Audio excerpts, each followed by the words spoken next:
Look, I'm not going to get into the mathematical formulas they came up with because I wasn't there and I don't know how or why they did it. I have mixed feelings about this, truthfully. I wasn't trained to believe in tariffs. You know, what Trump is doing here is implanting new economic theory DNA inside of the Republican Party. And what you're seeing is some Republicans are rejecting it. Some Republicans are reluctantly going on with it. Some Republicans are enthusiastically embracing it. If it works, it'll be the ballsiest and gutsiest thing a president's done in decades. Let me finish. Let me finish. And if it doesn't work, the political consequences fall on the shoulders of one man. The political consequences will be on the shoulders of one man, but the economic consequences are going to be on the whole world. And you talk about the Republicans who are not speaking up. So far, I mean, Mitch McConnell has come out with a statement. Where was he talking about this, by the way, during the campaign?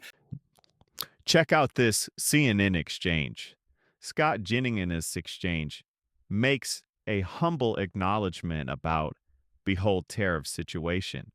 But then he makes an educational comment as well, which is something that it seems like goes over the head of Abby Phillips and the current CNN panel.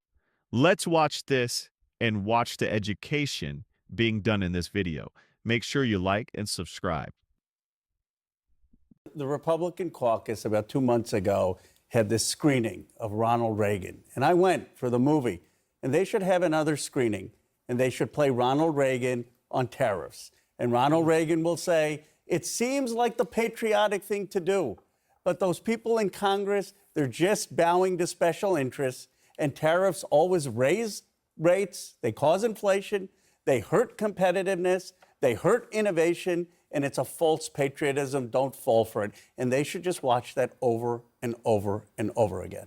This seems pretty straightforward if you're a conservative. What also makes this, I think, somewhat absurd is they put out this formula here. I have it here. It's a chart like this that the president held up. And in the blue and white column, they basically had a made-up formula. Here's how Larry Summers describes it. It's now clear that Donald Trump's administration computed reciprocal tariffs without using tariff data. No tariff data at all. This is to economics what creationism is to biology, astrology is to astronomy, or RFK thought is to vaccine science. The Trump tariff policy makes little sense, even if you believe in protectionist, mercantilist economics. I don't understand. I mean, I guess they think nobody is going to bother to check, but making up numbers and then saying, oh, we're going to half that number and be generous is not math. It's also not economics. It's kind of no way to run the economics of the greatest economy in the world. Well, look, I'm not going to get into the mathematical formulas they came up with because I wasn't there and I don't know how or why they did it. I have mixed feelings about this, truthfully. I wasn't trained to believe in tariffs. You know, those of us who grew up as traditional Republicans have always thought what Ronald Reagan thought. And so what Trump is doing here is implanting new economic theory DNA inside of the Republican Party. And what you're seeing is some Republicans are rejecting it. Some Republicans are reluctantly going on with it. Some Republicans are enthusiastically embracing it. I know people in the business community who are on both sides of it, frankly, back home in Kentucky and elsewhere. I'm also persuaded, frankly, by the Trump argument regarding the working class in this country and also by the fairness argument. So I will just say this. If it works, it'll be the ballsiest and gutsiest thing a president's done in decades. Let me finish. No, please, let me finish. And if it doesn't work, the political consequences fall on the shoulders of one man. Actually, and I totally agree with you. This is the one time I actually agree with you. Jim Cramer said it best. Well, there are several, maybe 5 times. This is one of those 5 times. Jim Cramer said, this is a man-made issue. One man made this issue, and it was Donald Trump. And I think that the Americans wanted lower prices. They didn't want higher prices. What's going to happen, and what economists are saying, is not only are people going to get laid off, but costs are going to go up. And that's not what the American people want. And they're going to see it in the midterm elections. And so I think that the Republican Party needs to be very careful about what they're doing. The other problem with all of this is the uncertainty. He's not saying how long these tariffs are going to go. He's not saying, is this a done deal for a while, or is it a short-term deal? And that's a problem. Let me let Richard in. So there's definitely a lot to unpack here.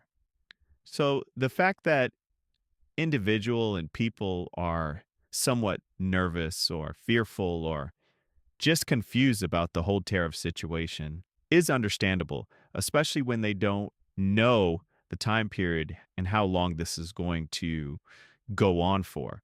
But the fact that Abby Phillips is saying some ridiculous and crazy things, that Trump and the administration is putting out ridiculous and wonky numbers, is just absolutely idiotic. There's nothing hard to understand about this data. Let's take China for an example. China charges America approximately 67% on taxes when it comes to exports from United States and import into China. And when it comes to what we are charging China for imports into America, we charge 20%.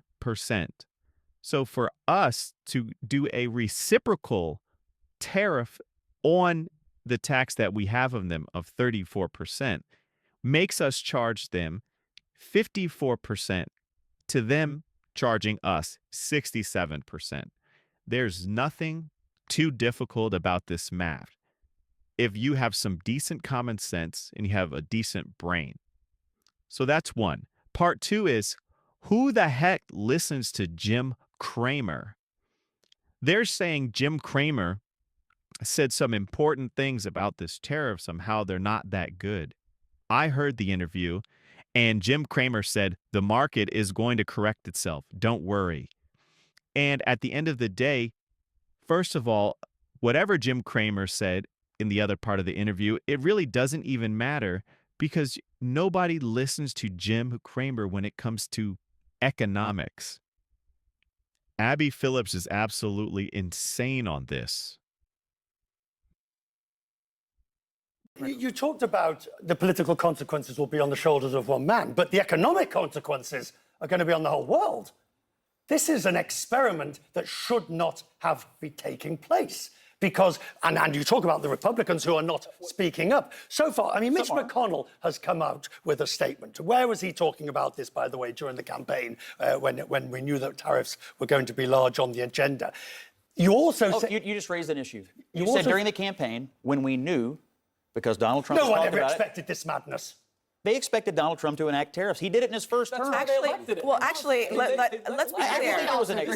This is economic vandalism. I mean, this is actually not. Well, I would think a lot of working class Americans would say what was done to them was economic cost. But the jobs that are going to come back, according to the Peterson Institute, the very jobs that Donald Trump says are going to come back are the jobs that America doesn't need. America needs high-paying, high-skilled, digital, a new age, AI-based economy. What he's talking about bringing back is old style. Basically, look.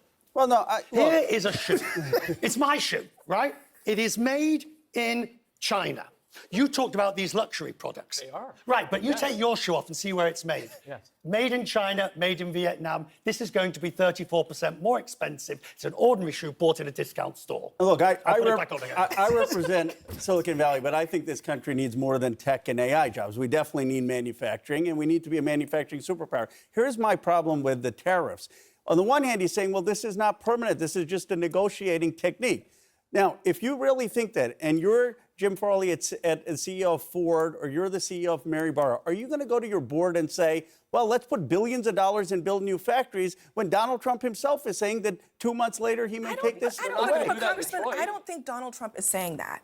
Donald Trump is saying we need to raise revenue in a different, old school way through tariffs. He would like this to be permanent. I think the people who are saying that are people like Scott, who would like it to be temporary. He's saying that that we're here and they are here and they want to do that. He is tariffing countries. That's what he's saying. Tim, he is tariffing countries. Revenue is secondary. He is tariffing countries that do not actually tariff us at the levels that we are now tariffing them, because he is using a made-up formula based off of trade deficits. He said on the plane tonight, I saw before I walked in here, that he's gotten a number of calls from leaders of other nations around the world. So you wonder what kind of negotiations are going on. If I might offer a piece of advice, though. His Treasury Secretary literally said, there are no conversations. Well, the president of the United States said it on the plane tonight, so I don't know who outranks who. But let me just offer.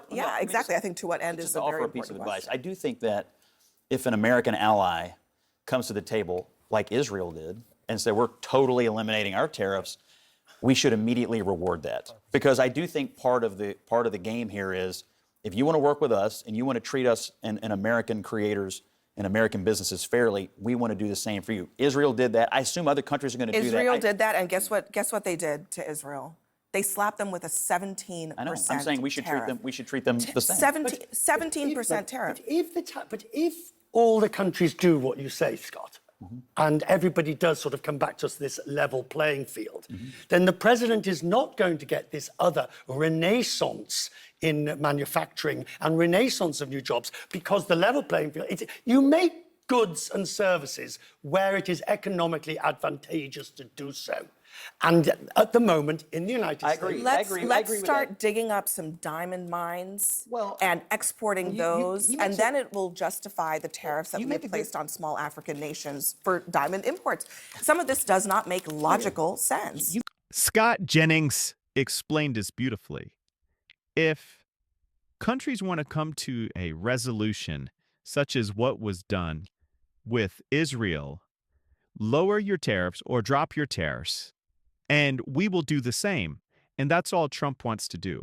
And the fact that Abby Phillips doesn't understand any of this, the panel doesn't understand any of this, is quite not surprising, but at the same time ridiculous, because it's not that hard to understand. Even though the tariffs chart has been shown to be hard for them to understand. At the end of the day, this is a negotiating tool, and it's being used to negotiate. And the math is correct, and the fact that they don't understand that math is absolutely insane.